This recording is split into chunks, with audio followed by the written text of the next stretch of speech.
is to, in the meantime, I want to give you lots of stuff around this, so I'm just going to keep us moving, that's okay. Over the next less than an hour and 10 minutes left, I'm going to give you as much as possible. So, what I'd like you to invite you to do is I'm going to give you a couple of variations on this, working with different people each time, so that you can get a little bit more experience with the pattern as well. Just go with access. The key thing is identify a good state, and the key thing is obviously to access something that's really, really good. When you're in something that's really good, build that up even more.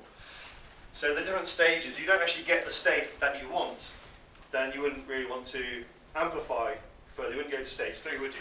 So the key thing is, if you find you're about here, maybe go back, have a bit of a chat, find out what they want to do, and then go back through the process again. Yeah? Basic principle is, if somebody's got a feeling that they don't want, you do the opposite, spin in the opposite direction. I'll give you a couple of variations on that.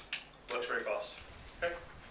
So we use this both in terms of sort of therapeutically and also in terms of building up powerful states, resource states, identifying resource states, building up to the really, really powerful and connecting them in such a way that which are good for the client. And when, like with Cindy yesterday, a lot of the time, one of the options you might do, if you're doing exercise, someone starts bursting into tears, you can actually just ask, I get, acknowledge, so they feel understood, they understand that you know what's going on. I just get a sense that maybe not feeling quite as good as you've got strong emotion around this.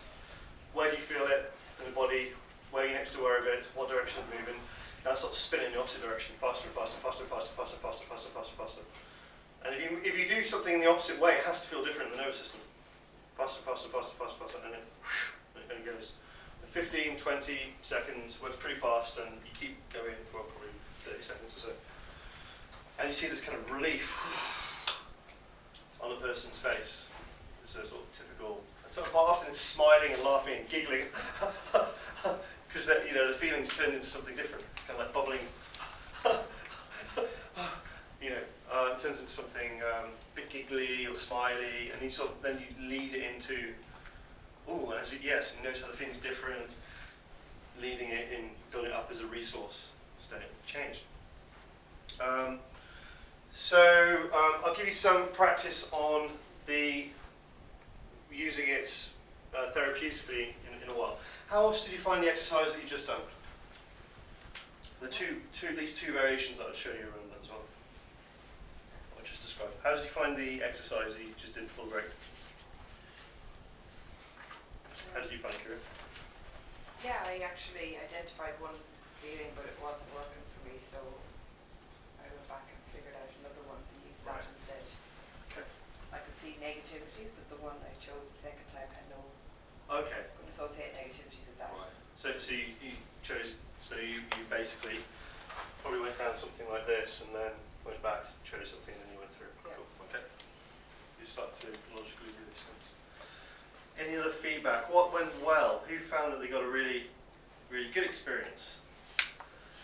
Okay. Can you tell us a little bit more about that as well? What happened for you?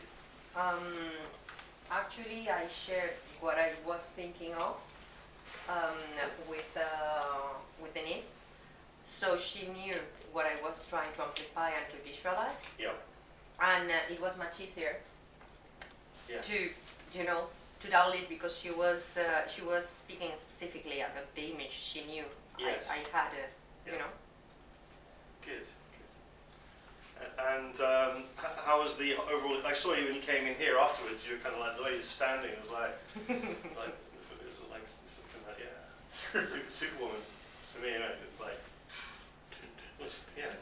Okay. Awesome. Who else had an interesting, good experience with this? How did you did? Second time. Second time, right? Okay. So you Change location. changed location. Okay. So can you tell us a bit more about that? About the changing of location. Yeah, and why that was important for you. When you were doing it. We started in the room, but there was a music playing, and I couldn't deal with it because it touched on something else. So I just literally walked out of the room. Okay. I think it was a bit like, I got to follow. Okay.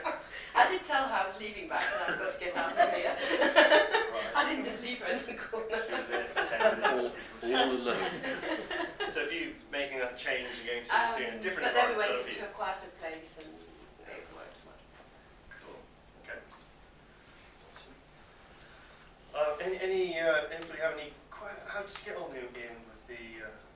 Don't know which group you were. Well, I was doing it in someone else really, but and then it was interrupted by someone piling through a door about a metre away. Right. She nearly had a heart attack. Okay. So until that moment, how Yeah, but I learned some of that because I mean, what I find with myself, and it's all about perception, how good you are at visualising. But I find it much easier at the moment if my eyes are closed. And it seems that other people find it better when their eyes are open. So I automatically wait, close your eyes and relax. Yeah. When actually, in retrospect, it would have been better to have our eyes open. Okay. But I'm just wondering about how I would find that out by trial and error, or Yeah, pretty much. You Yeah. could just say relax. 'Cause And you- just go by themselves. Yeah, a couple. Yeah, and there are a couple of things here. So you won't know what someone's preferences are until you start doing stuff with them.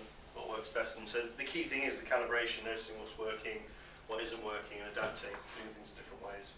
So you do it first, eyes closed, and someone's, says well, I think they first do with eyes open, then that's cool. Yeah, that's the right thing to do. Is adjust it to the individual.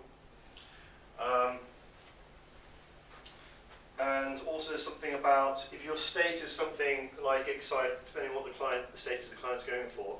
I probably wouldn't generally for this exercise say close your eyes and relax to start with, because I'm not normally going for relaxation. So this isn't like a deep trance state. This is more generally a lot more dynamic and high energy and high tempo most of the time, not always.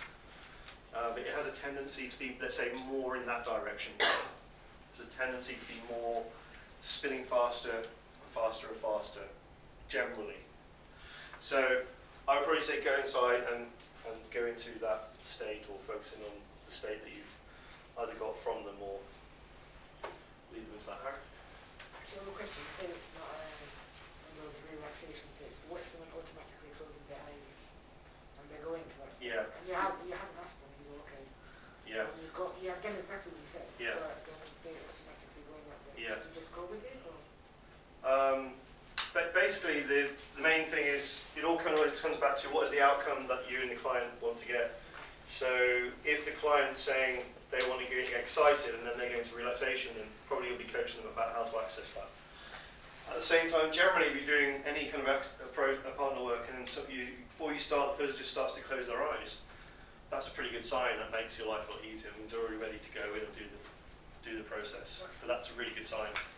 And you'll find that even just talking through the process that you're going to do, that quite often people start to kind of start to close my eyes.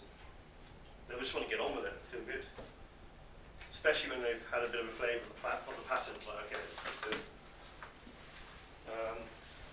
So yeah, and you can do this with eyes open, eyes closed. It's good to just have a go different ways and notice the difference in the responses. It's always in the calibration. And the more different people that you work with, the more flexibility you'll get, the more experiences you'll get, which you'll learn from. The learning is primarily in working with as many people as possible. And you'll also multiply the learning in the room because you'll all be learning from each other. Yeah. Is spinning key? I mean, do you need to spin it, or because what happens if the other person says no? It's very much static, and I want to keep it static.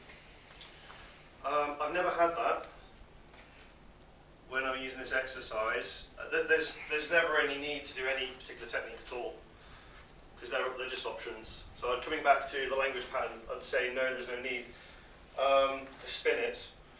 Sort of chunking up a little bit in terms of this exercise, it's about spinning good feelings, so you generally be moving towards spinning or moving it, let's say, in a certain way. At the same time, I've had experiences when I'm eliciting, maybe I'm slowing down a little bit with the client, and I'm eliciting how they experience the state in their body, specifically where they feel it, where it starts, where it goes to. Because they're not quite sure sometimes, these kind of, and you help them ask specific questions to help them to identify how they're experiencing it. So you either do to amplify a good state or to change something, transform it into something that's really good. doing on, I was working with a guy who's really kinesthetic. So for him, like visualizing was not very important. You know, he liked to always, when you do an exercise, he'd always want to do something really physically. Didn't care about visualization or anything like that. It was just, we always do the technique very physically. I remember doing the exercise with him and listing, so there's a feeling he wanted to change. And I said, okay, where does it start? Where does it move? Where are you next to wherever in the body? And I said, which way does it move? Which way does it spin? And he said, no, it doesn't spin. So this kind of relates a little bit. He said, no, it doesn't actually spin. It kind of goes up and down. So this was outside my usual, never had this before. You know, you get these great learning, this is what, for me, is fascinating about NLP, the great learning experience thing. What the fuck do I do now? Sort of. At the same time, so the feeling going up and down, up and down. I said, yeah, but what, you know, and I tried to lead him a little bit. I said, well, but, you know, if you were to pretend, what kind of, because another way of getting around it, you say, okay, we're not sure, just pretend. And I say, well, it probably goes like this, and then you just work with that. That's how you bypass. They're not sure which direction it moves. You say, well, if you were to guess, what do you think you might say? Well, I don't know, but I'd probably say this. Okay, well, if you take this, start spinning these feelings even more. Yeah, that's a really useful thing to bypass. Got a few things in this exercise. So the feelings go up and down. And what I did was, instead of going on with the spinning idea, I said, okay, what happened if you to push this outside of you, which is push kinesthetic, not visualize it kind of go out or anything like that. Literally push it out physically with hands, like you push it out in front of you, turn it upside down, and then start to make it move in the opposite direction. So where it used to go up and down, now it's going down and up. It's going the opposite direction, opposite direction, opposite direction, opposite direction, opposite direction. And as you do this, notice how the colour starts to change, in the opposite direction. And when you're satisfied, when it's, you know, colours change to something that's more useful for you, just start to pull it back inside of you. And that for him was completion of the process.